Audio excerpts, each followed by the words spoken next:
Hey, what's up guys, it's Blake, and today I'm going to be going through my advice on how to approach learning a pop punk song by ear in 5 easy steps that should take you under an hour to learn. I've used these 5 steps for my entire time making covers on YouTube, and it has worked for me, so it will definitely work for you as well. I follow these steps exactly every single time I sit down to do a cover.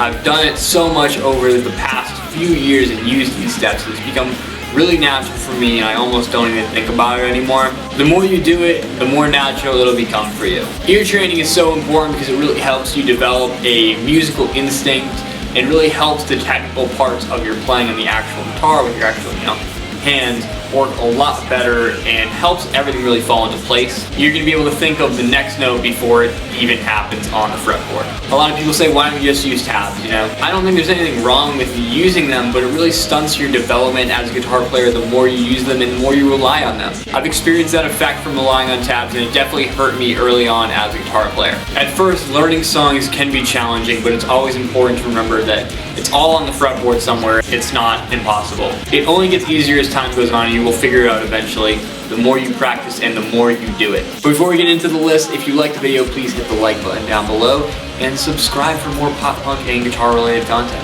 So let's get into it.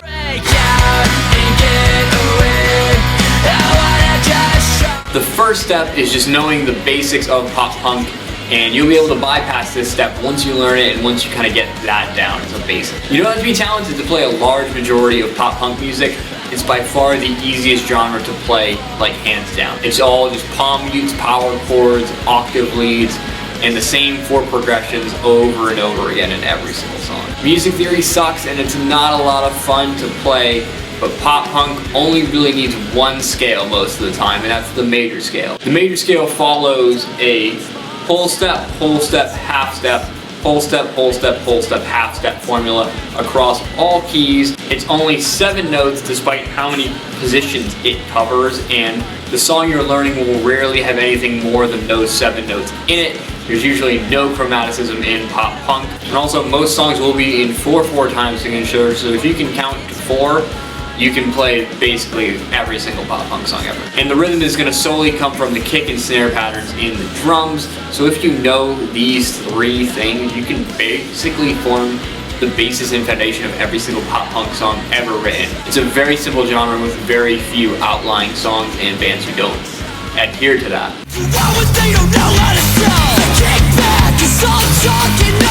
The second step is knowing the band you're covering and knowing their habits and what they do in their songs and how they write. This comes with time and will get easier as you learn more and more songs from one specific band. Bands tend to write in the same style of guitar playing for basically their entire career on a large level, or even just from like album to album. For example, if you're going to cover the rhythm part of an Neck Deep song, you should know that you're only going to be using power chords. If you cover the rhythm part of a knuckle puck song, you're not going to be using any power chords at all. This is also really helpful for figuring out the tuning of the song because most bands will keep that constant. Going back to the knuckle puck versus Neck Deep example, if you're going to cover something off of, let's say, Life's Not Out to Get You by Neck Deep, everything on that album is in drop C. If you're going to cover something from Shapeshifter by Knuckle Puck, all the songs on that record have different tuning. So knowing the band and knowing what to look for really helps you get that process started a lot faster.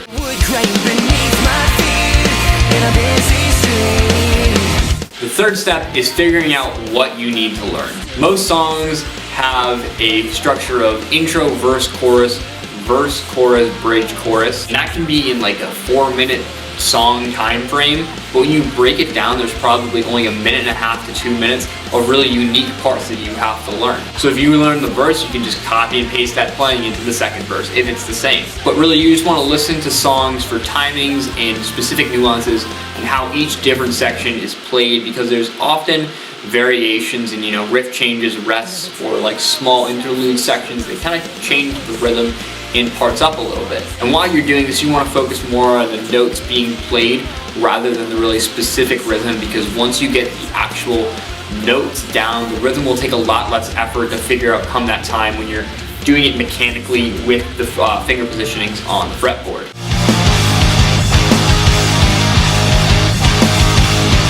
And so the fourth step, pretty simple, it's just sit down, with the guitar and learn the song. The best advice I have is to take the song one section at a time and don't give up until you've figured that section out completely, unless you're absolutely stuck, and at this point it's even helpful to guess and check using the major scale and those notes. It's not pretty and it's not very efficient, but it'll work eventually and get the job done. And you can learn faster sections of the song by simply just slowing the song down.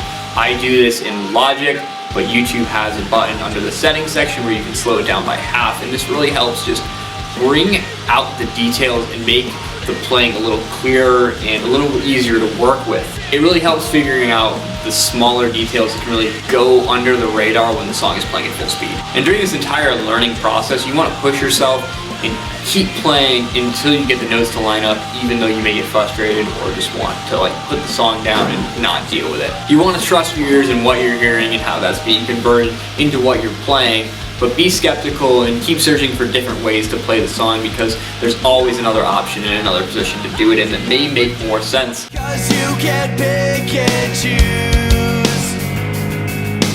And then the fifth and final step is just practice the song. Just keep playing until you can do it all the way through without thinking about what you're doing, and you can do it backwards and forwards and blindfolded, and then do it all 10 more times. This is probably the most overlooked section, but it's so essential to practice what you've put together and really make that come out in its best form.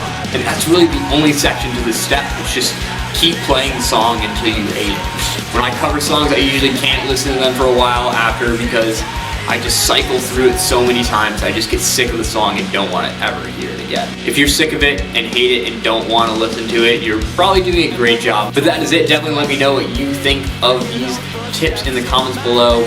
I use them. Hopefully you can use some of it, because it's very important. But if you liked it, please like the video and subscribe down below for more pop punk and guitar related things. And thank you so much for watching.